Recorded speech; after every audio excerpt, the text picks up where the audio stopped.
All right, so we're going to continue talking about rest and leisure. By this point, you should have filled out the rest and leisure self-assessment. If you have not filled out that questionnaire, take a second to do so right now, if you wouldn't mind. So in the last presentation, the last little video, we talked a lot about leisure. We talked about the kind of playing we're doing. We talked about why these things are important.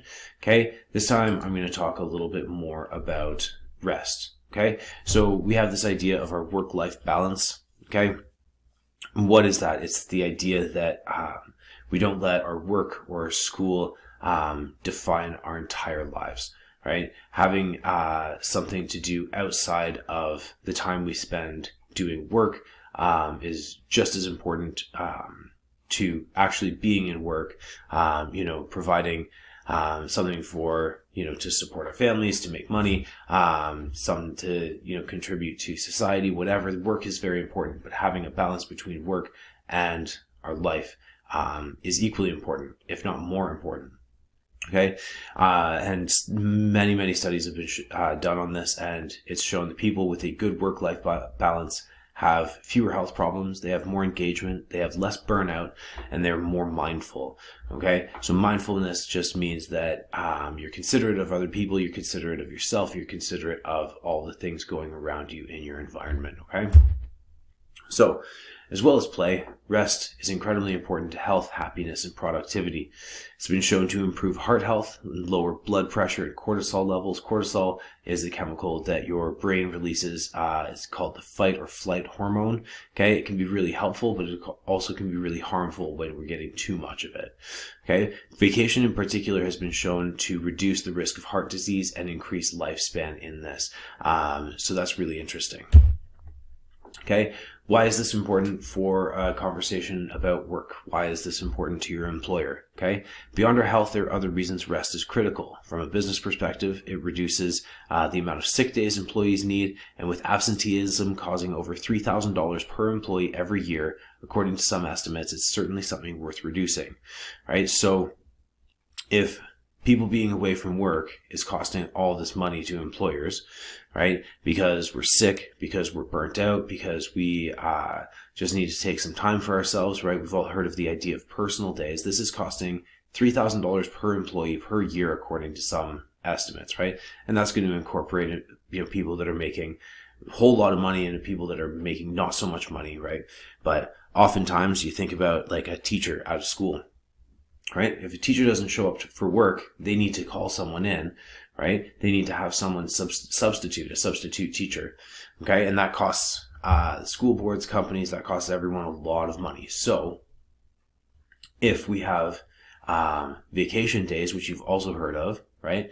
That tends to cost employees or employers a lot less money.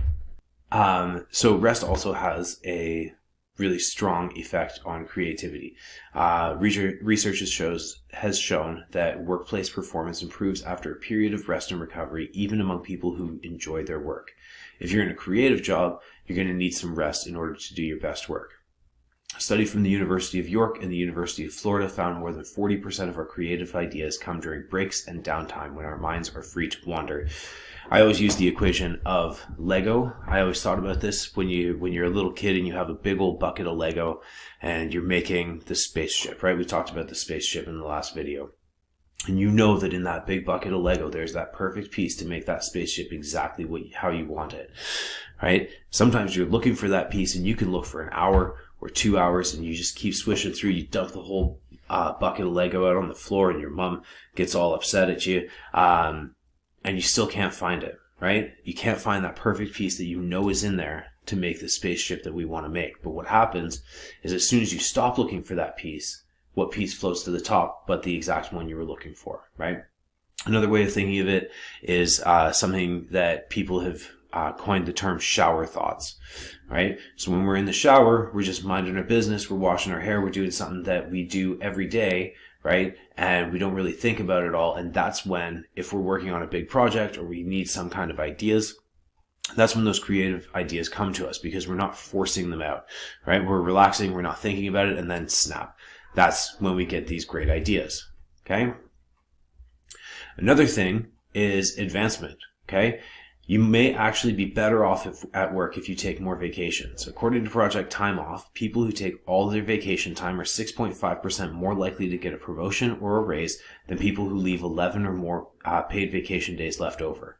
While this is only a correlation, it's worth taking note of, especially if you're a salaried employee with vacation time included. In that case, not taking your vacation time is much the same as volunteering for a pay cut, right? So the study has shown that people who take all of their vacation time are slightly more likely to be getting promotions or raises. And they can't directly relate that. However, like we're saying, right, it's definitely worth keeping in mind.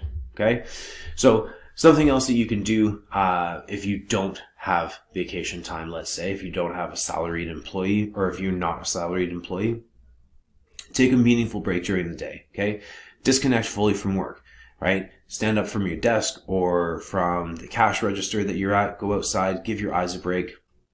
Okay, so don't go outside and stare at your phone. Just go outside and relax. Listen to the birds or whatever, maybe have a little book, right? Get totally outside of the work zone. Another thing that you can do is make sure that you are eating healthy food, right? And this is something that comes up a ton over the course of this program, right? If you are refueling with the right kind of food, that is something that is going to just help your body, right? If you are drinking 16 energy drinks a day, right, just to get through work, then when you get home, you're all jittery and you can't fall asleep, right? So things like this, just being mindful about how we treat ourselves, not only when we're at work, but when we are taking time away from work. Okay? So at this point, I'm going to ask you to fill out the reflection piece, and we'll do a few of these kind of throughout this program. It's just a couple little questions about kind of what we're talking about and what's jumped out to you. Be mindful of the final project that we'll be doing, thinking about all of kind of the skills for success that we will be discussing over the course of this. Which ones jump out at you? Which ones are really interesting? What's something that you maybe have learned or something that you already know that you're kind of getting excited about? Okay, just being mindful of that stuff.